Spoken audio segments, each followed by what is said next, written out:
Howdy, Lisa Neller here, your thinking partner for life's greatest challenges. I'm here on day 7, chapter 6 of Atlas of the Heart. This is the book. These are my highlights. And today in chapter 6, we're talking about places we go when we're hurting. Hurting, hurting. And these are the places we go emotionally, according to Brené's research, when we're hurting. Anguish, hopelessness, despair, sadness, and grief. And I really struggled with this chapter because these are emotions that none of us want to experience, and some of us have experienced. And when I think of anguish, I think of, hearing about the death of a loved one or something horrible like that. I also think of certain experiences, like if you remember Elizabeth Gilbert in Eat, Pray, Love.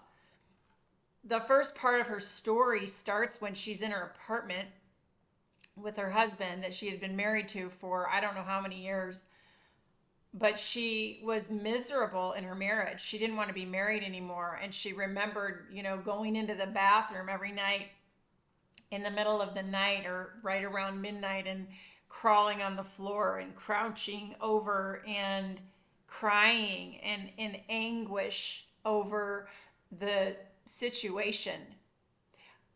I'm not sure if she even knew how rough the divorce would be, but maybe part of her did, because when she did ask for a divorce, it was a horrendous, difficult divorce.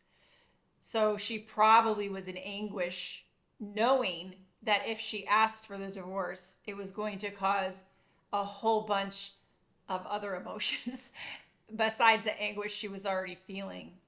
Anger, frustration, stubbornness, all the things that come up when you go through a divorce. And I'm not good about talking about grief. I haven't experienced it in a way that some of my friends have and family. So I don't feel qualified probably to talk about it.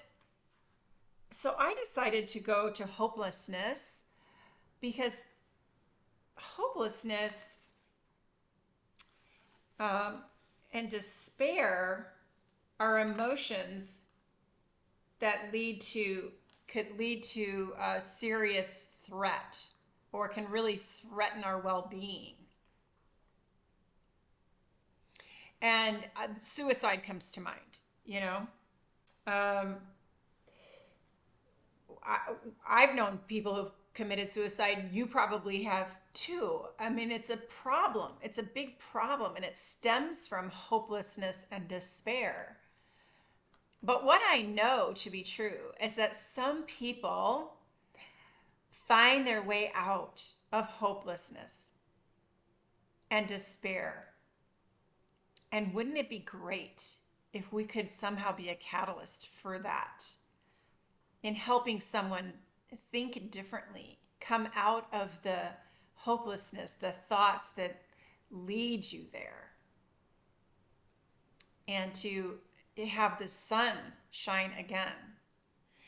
The definition of hopelessness here in Brené's book is, she says, hopelessness arises out of a combination of negative life events and negative thought patterns, particularly self-blame and the perceived inability to change our circumstances.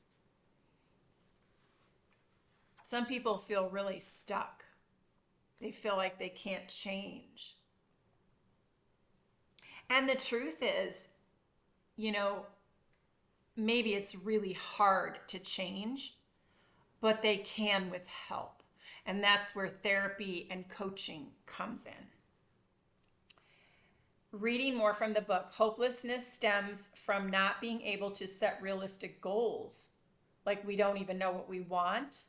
And even if we can identify realistic goals, we can't figure out how to achieve them. If we attempt to achieve the goals, we give up when we fail, we can't tolerate disappointment, and we can't reset. Last, we don't believe in ourselves or our ability to achieve what we want. Hopelessness is serious. In more than 30 years of research, Aaron Beck and his colleagues have established that experiences of hopelessness are strongly and specifically related to suicidality. There are two ways to think about despair and its relationship to hopelessness. Hopelessness can apply to a specific situation, such as feeling hopeless about finishing school, or feeling hopeless about our financial future, or to live more generally, or to life more generally.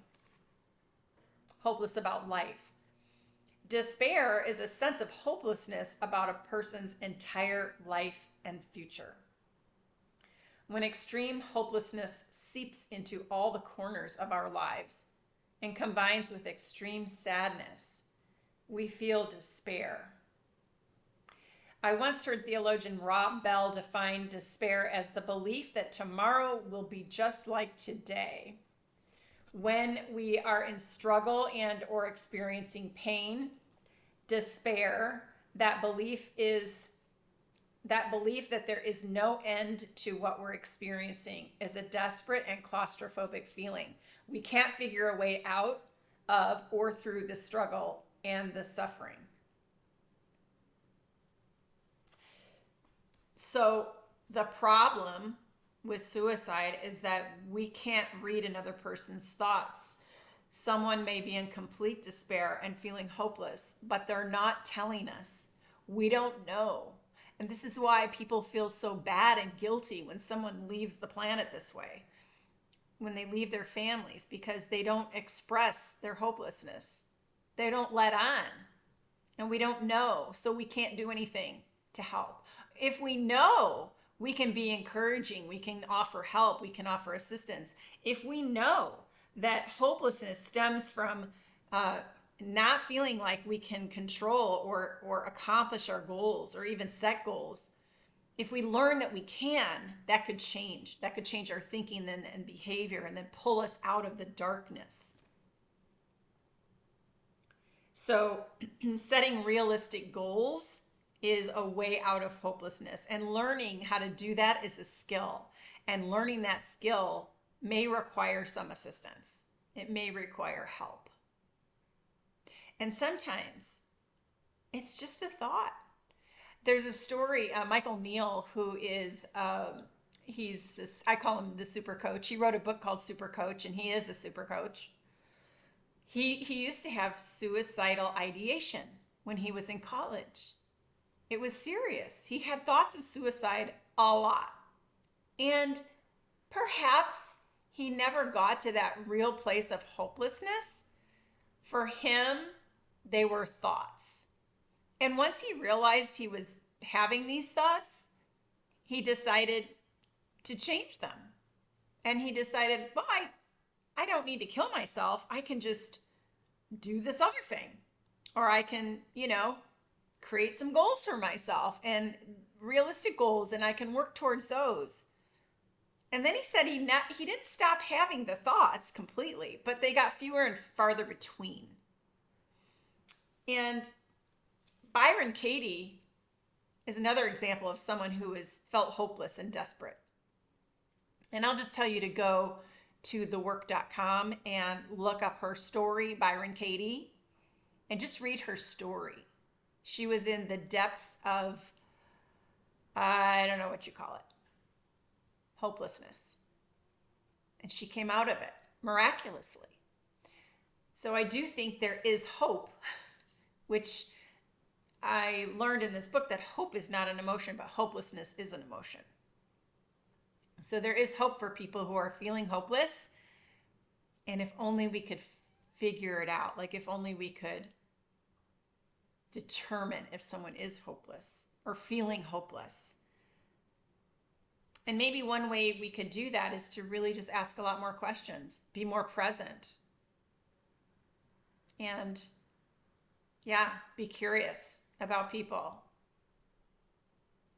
Even if we sense that there's any despair there, what can we do to help? That's it. That's all I've got for you today. Thanks for listening, and I will see you next time.